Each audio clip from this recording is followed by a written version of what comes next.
हैं महिला दिवस के खास अवसर पर मेघा भारद्वाज से इस प्रकार से कठिनाइयाँ होती है ग्रामीण महिलाओं को, उनके बारे में बात करेंगे। इस तरह की अवधारणा है कि अभी भी महिलाएं बहुत सारी आगे नहीं बढ़ पाई हैं, क्यों? जी, देखिए, पहले तो हम लोग अंतर्राष्ट्रीय महिला दिवस मना रहे हैं, तो ये इसलिए है ताकि लोग थोड़ा जागरूक हों महिलाओं के बारे में, उनकी जो स्थिति है समाज में उसके बारे में।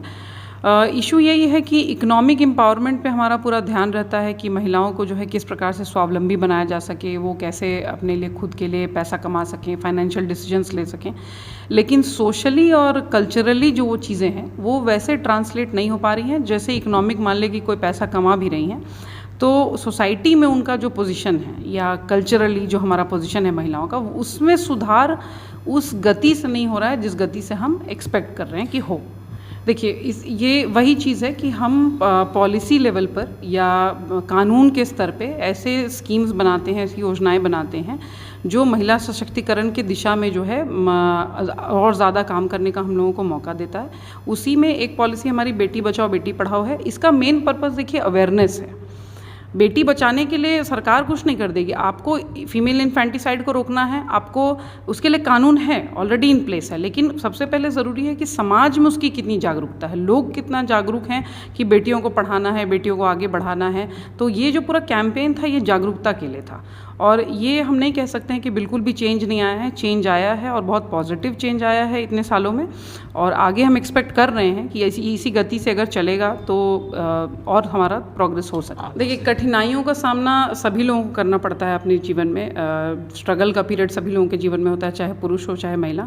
महिलाओं को थोड़ा एक एक्स्ट्रा बर्डन ये होता है कि उनको घर से निकलने पे रोक टोक होती है, या कोई भी अपने जो मन की बात है, अपना जो ओपिनियन है उसको एक्सप्रेस करने पे उनके ऊपर रोक टोक होती है। तो ये जो एक इशू है, ऑल्दो मैंने फेस ऐसा नहीं किया है कभी भी, क्योंकि मेरे माता पिता बहुत स्वयं पढ़े लिखे और बहुत ही प्रोग्रेसिव हैं, तो उनकी बदौलत मुझे कभी भी इस तरह का ऐसा कुछ फेस नहीं करना पड़ा। उनकी वजह से सब कुछ स्मूथली हुआ। किस गांव से आती हैं आप? मेरा गांव वैसे बिहार में पड़ता है, औरंगाबाद में, और बट हम लोग शुरू से शहर में रहे हैं, तो वैसे माहौल में रहे कि बहुत प्रोग्रेसिव रहा।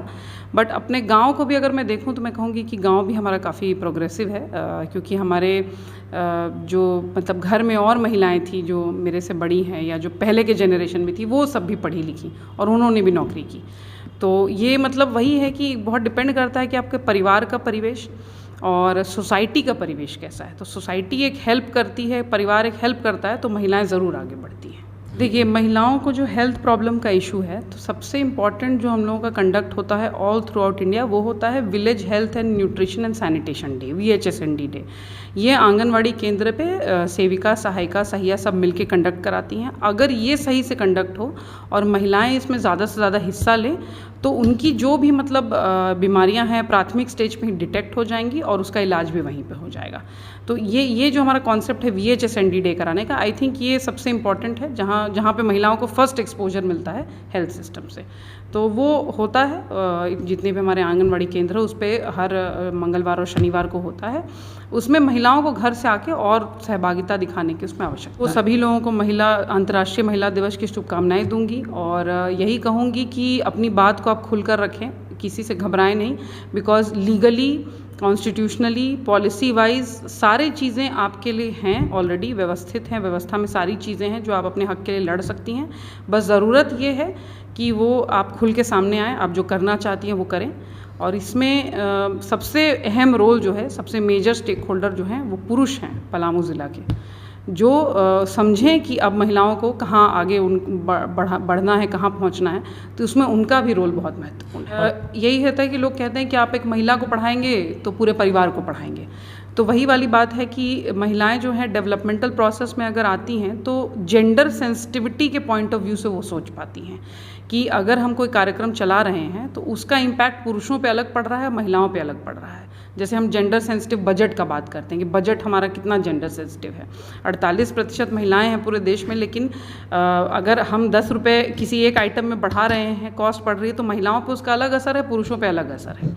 तो ये बहुत ज़रूरी है, मतलब डेवलपमेंटल प्रोसेस में आगे आ रही हैं महिलाएं, तो वो समझ पाएंगी इस चीज़ को कि हाँ ठीक है, जो गांव की महिलाएं हैं, जैसे हम लोग हैं, गांव में जाते हैं, हम लोग देखते हैं, उनकी समस्याओं को हम समझ पाते हैं। वो बता नहीं पाती लेकिन हम लोग समझ पाते हैं कि इनको क्या समस्याओं का सामना करना पड़ रहा है। तो उनके पॉइंट ऑफ व्यू से हम लोग कुछ प्रोग्राम्स तैयार करते हैं और अभी चल भी रहे हैं काफ़ी सारे ऐसे प्रोग्राम्स स्वयं सहायता समूह की महिलाओं के द्वारा। तो वो एक बेनिफिट करता है ऑब्वियसली। आप देख रहे थे पलामू समाचार केंद्र। महिला दिवस की हार्दिक शुभकामनाएं। धन्यवाद।